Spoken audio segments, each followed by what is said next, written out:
OK, over in Dictionary Corner, it's Holly Walsh.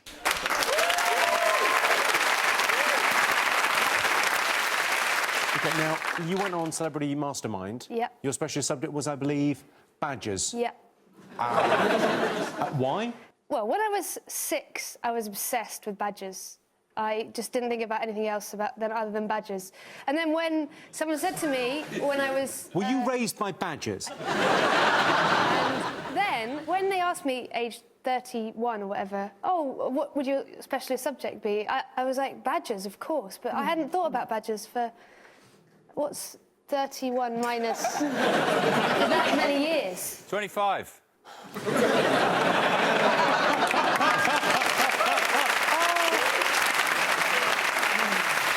Holly read art history at Cambridge University. I say read, it's mainly looking at pictures, isn't it? Holly, tell us about your last stand-up show. What was it called? It was called Never Had It. And it was about the idea that some people have got it and some people don't have it.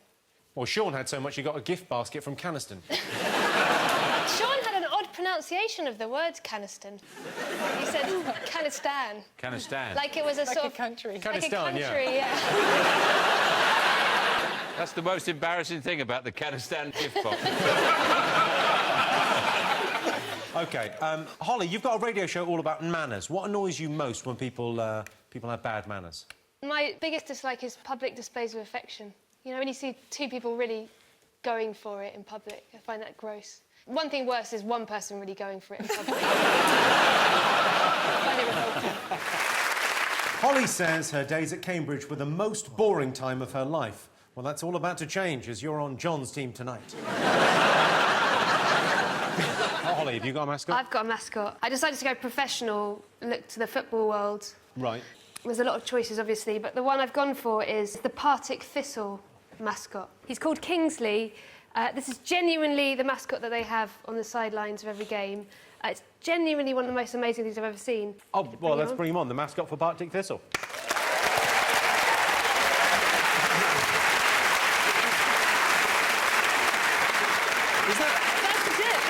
That is terrifying. It's incredible, isn't it? It's genuinely what they have for every single game. Is there a dance? Usually they sort of dance or something. I don't think there is even a dance. I think it's just they sort of lurk behind children and stuff.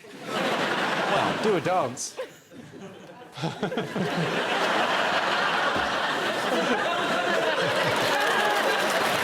Well, thank you very much for Partick Thistle mascot. Well done. Time to go across to Dictionary Corner. Holly, what have you got for us? Well, I don't know if you know this about me, Jimmy, but I'm actually quite a prude. I find it very awkward talking about sex. I've always been like this. When I was a teenager, I think the closest I came to having sex was when I was doing lengths in the local pool and a man butterflied over me. But I lost my virginity very late in the end, to the point where when it finally happened, I wasn't so much deflowered as deadheaded.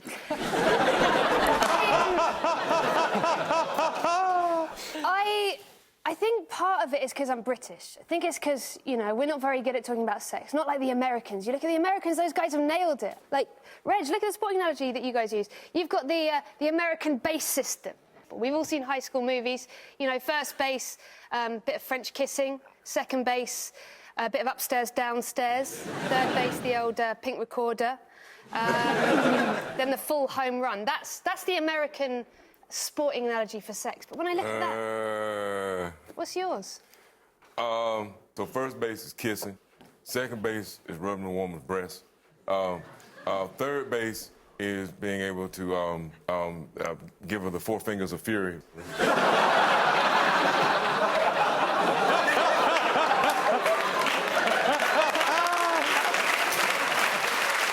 Wow, Mr. Hunter, you're making me blush.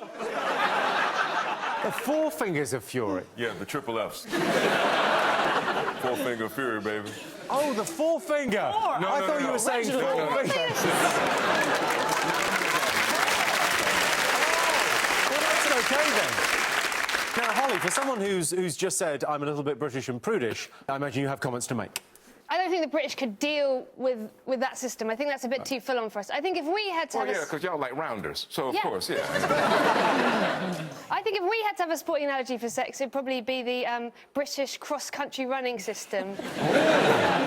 Has 42 different checkpoints over rough terrain.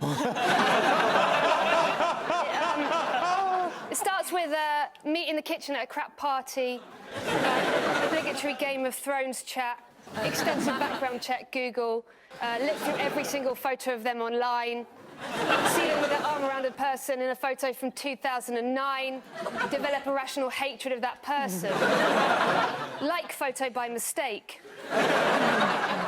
cringe.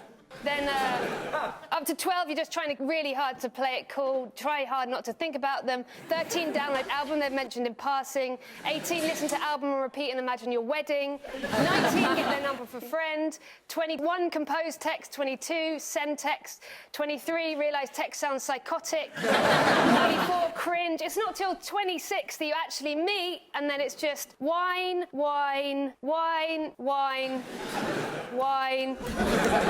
Snog. Jaeger bomb. Sexy times. Apologise.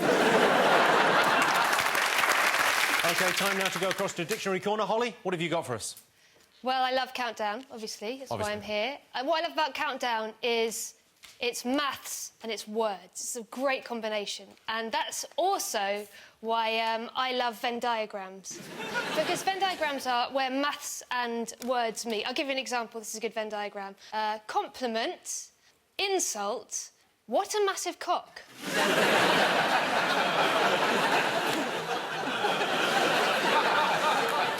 This one's quite straightforward. Hip-hop artists, pirates, members of crews, love booty, rarely from Surrey. People with names that sound like friends of my mum, movie stars, Val Kilmer, Jackie Chan, jellyfish attack, fear our relationship was going stale, reasons my husband pissed on me.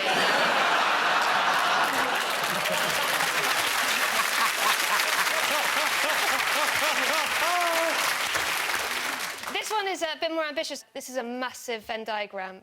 OK, so let's start with this one. People who wear sunglasses indoors, bellends, Stevie Wonder. Stevie Wonder and TV psychics made a lot of money from superstition.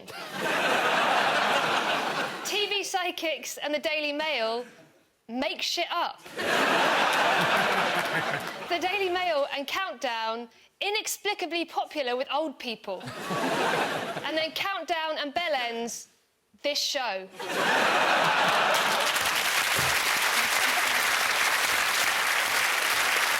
Time to go again to Dictionary Corner. What have you got for us this time, Molly? Well, my two favourite things in life are real ale and medieval art. I'm basically a beardy weirdy trapped in the face of a young Mary Berry. That is uncanny.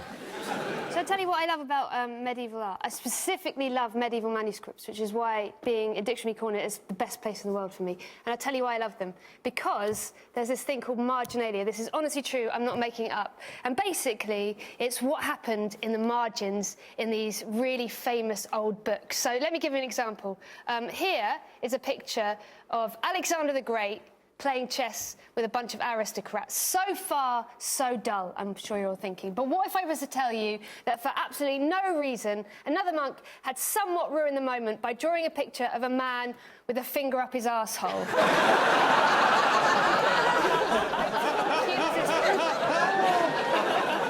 Is that, I mean, that's a genuine... This is a genuine thing. This is from 1350. This is what these monks and nuns, they were awesome. They used to sit in their libraries and sort of nunneries and monasteries doing these really important old manuscripts. And then when they got a bit bored, they'd be like, yeah, let's just draw a picture of a man bumming an arrow. Or playing the fart trumpet. But my personal favourite is these nuns visiting a penis tree. Time to go across once again to Dictionary Corner. Holly, what have you got for us?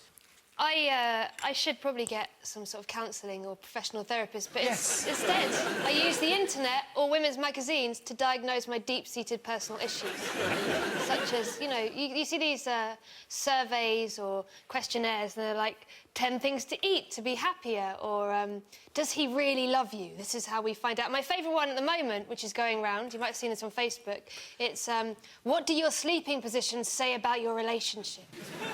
I'm obsessed with this. This is quite a standard one. If you're sleeping back to back, it means you're comfortable, intimate and relaxed with one another. If you sleep facing the same way but not touching, you're connected yet independent enough to sleep separately. This one means he's really close to his friend Pete. This one means it's time to move on. This one might be something that you do, Jimmy. This means you're unconscious Nazis.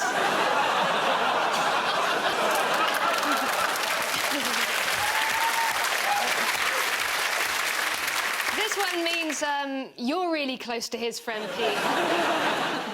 This one is quite straightforward. It's very easy to diagnose. This means you're in a children's book. If you wake up and you find this means you're in an adult magazine. This means things have got weird with Pete. And this one's very clear. You need to ask Pete to leave.